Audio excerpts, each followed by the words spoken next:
Je m'appelle Magali Flésia, je suis coach professionnel et superviseur diplômé. Depuis 2014, j'accompagne les personnalités sensibles à assumer pleinement et librement leurs spécificités et à faire de leur sensibilité un atout professionnel. Ma couleur, les techniques du théâtre d'improvisation que je pratique depuis plus de 15 ans, passionnée par les mécanismes du lâcher-prise et des processus créatifs. J'ai créé ce podcast, Monde Sensible, pour contribuer à un monde plus ouvert à la complexité et plus tolérant. Les récits de séances individuelles font mention de clients ayant validé la retranscription et la diffusion de nos échanges. Pour respecter la confidentialité, leur prénom a été modifié et parfois leur genre. Bonne écoute!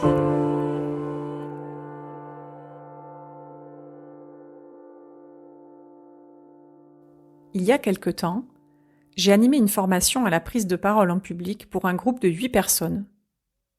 J'ai proposé un exercice qui consiste à raconter une histoire en plusieurs étapes, improvisée à partir d'un mot imposé. La personne qui effectue l'exercice doit suivre un parcours représentant les différentes étapes de cette histoire. Souvent, je propose aux participants de recommencer l'exercice plusieurs fois en ajoutant des consignes qui les contraignent à engager davantage leur corps et leurs émotions. Un des participants venait d'effectuer un parcours de manière structurée et maîtrisée. Son histoire était nickel, très propre. Mais j'avais l'impression qu'il avait juste fait le job, qu'il avait simplement fait, sans communiquer aucune émotion, aucune intention. Alors je lui ai demandé de faire un retour au groupe sur sa manière de vivre l'exercice. Il a fait une moue, entre réflexion et surprise, et a répondu « Bah, ça va ». Quand je lui ai demandé ce qu'il avait ressenti, il a dit « Bah, rien ». Alors je l'ai invité à recommencer une nouvelle fois, à improviser une nouvelle histoire en suivant le même parcours, mais cette fois-ci en respirant et en portant son attention sur sa respiration. Il a recommencé, et une fois arrivé au bout de sa nouvelle histoire, il m'a regardé, le visage rouge et les larmes aux yeux. C'est fou, ça m'a troublé de respirer. Parfois, les personnes qui réalisent cet exercice en respirant, parce que je le leur ai suggéré, s'arrêtent en plein milieu du parcours, perdus, comme si leur tête ne parvenait pas à fonctionner une fois le corps mobilisé. Nous avons pour habitude d'utiliser soit notre tête, soit notre corps. Or, les activités qui nous invitent à faire coexister les deux dimensions en même temps nous permettent de placer notre sensibilité au service de notre intelligence cognitive. Pour une action plus complète, plus spontanée, plus vivante et plus juste. Laisser place au ressenti du corps et aux sensations comporte toutefois un risque, celui de laisser émerger nos émotions et de nous reconnecter à notre vulnérabilité. Je peux comprendre que certains aient peur ou n'en aient pas envie, que les émotions n'aient rien à faire dans notre monde professionnel. À chacun d'évaluer le risque pour soi et pour son environnement. Pour moi, la sensibilité est universelle, et il ne tient qu'à nous de lui faire une place si cela a du sens. Je suis convaincue que l'intelligence d'un individu ne se limite pas à sa tête, même si le sensible n'est pas toujours valorisé dans nos systèmes traditionnels. Quand on parle d'intelligence, on pense spontanément à l'intellect, à la réflexion, à l'analyse et à la logique. Or, le mot intelligence vient du latin intelligentsia, qui désigne l'intelligence bien sûr, mais en tant que faculté de percevoir et de comprendre. Elle est la capacité à discerner et à saisir. Dérivée du verbe légere, elle consiste à lire, cueillir, choisir les éléments du réel pour comprendre le monde à partir de soi. Tout ce qui nous permet de lire le monde est donc intelligence. En donnant à ce podcast le titre de Monde sensible, j'ai souhaité réhabiliter le monde des sensations, des ressentis, de la subjectivité. Ce monde perceptible à travers les sens, donc palpable et bien réel, mais changeant, libre et imprévisible. Un monde qui n'exclut pas les idées et les concepts, mais les teinte de nuances, de souplesse et d'ouverture. En choisissant le titre de Monde sensible, j'ai souhaité rendre hommage à ce qui peut être ressenti et donc à la sensibilité dans le sens de faculté de sentir. Sachant que le mot sensibilité a aussi pour sens signification, le sensible est selon moi ce qui permet de capter le sens. Les sens au service du sens en somme. Je considère le ressenti, bien que subjectif, témoin d'une réalité qui, même si parfois unique, a toute sa place et sa légitimité, tout autant que la réalité identifiable et mesurable, reconnue par tous.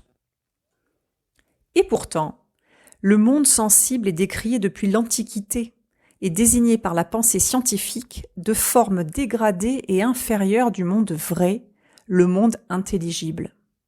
Il désigne, depuis Platon, le monde des sensations, terrestre, mouvant, éphémère et subjectif, relié à la sphère du désir et de la passion, et bien éloigné donc de la raison. Face à lui, le monde intelligible, monde de la raison, de la réalité fixe et immuable créée par Dieu d'abord, puis validée et soutenue par les sciences. Il n'est pas question de suprématie d'un monde sur l'autre. Selon moi, raison et sensible sont complémentaires et indissociables. Ils nous permettent d'appréhender à la fois les lois fixes du monde, comme par exemple les grands principes de la systémique, combinés aux mouvements subtils et incontrôlables de la matière humaine. Il y a quelques années, j'évoluais dans un environnement lié à l'entrepreneuriat. Performance, développement, réussite, fixation et atteinte d'objectifs étaient les maîtres mots. Les qualités individuelles reconnues étaient clairement identifiées et nommées. Capacité d'organisation, structuration, rigueur. Un jour, lors d'une réunion, j'ai souhaité partager mon avis au sujet d'une question qui nous était soumise. Et j'ai osé parler de ressenti. Je me suis fait retoquer. Tu peux pas parler de ressenti, on doit se baser sur les faits. Je comprends bien. Les faits, ça se voit, et donc c'est objectif, et ça existe vraiment.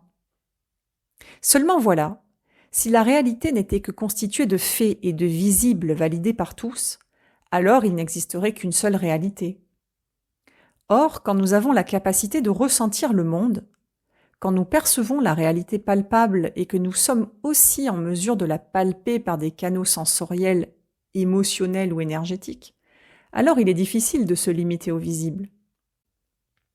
Cette capacité à capter l'invisible, c'est la sensibilité, qui est bien réelle puisqu'elle se base sur nos sens, mais qui est à la fois subjective, spécifique, mouvante et insaisissable. Parce qu'elle ne peut pas être fixée, parce qu'elle est incertaine, elle fait peur. Protégeons-nous derrière nos certitudes. Je souhaite, grâce à ce podcast, composé d'autant d'espace-temps, de témoignages et de partages, donner à voir le déploiement de personnalités sensibles à un instant T, le temps d'une séance de coaching, de supervision, d'un module de formation ou d'une simple interaction. Je souhaite que chacun puisse, s'il en ressent le besoin, se réconcilier avec son fonctionnement spécifique, jusqu'à affirmer sa manière toute particulière d'appréhender le réel, de comprendre et d'exprimer le monde, d'occuper enfin sa juste place pour que le monde sensible puisse venir nourrir et complexifier la pensée cognitive, trop souvent souveraine à mon goût, pour un monde moins binaire, moins exclusif, moins rigide, moins catégorique peut-être, prêt à intégrer davantage le différent, l'incertain et l'imprévu.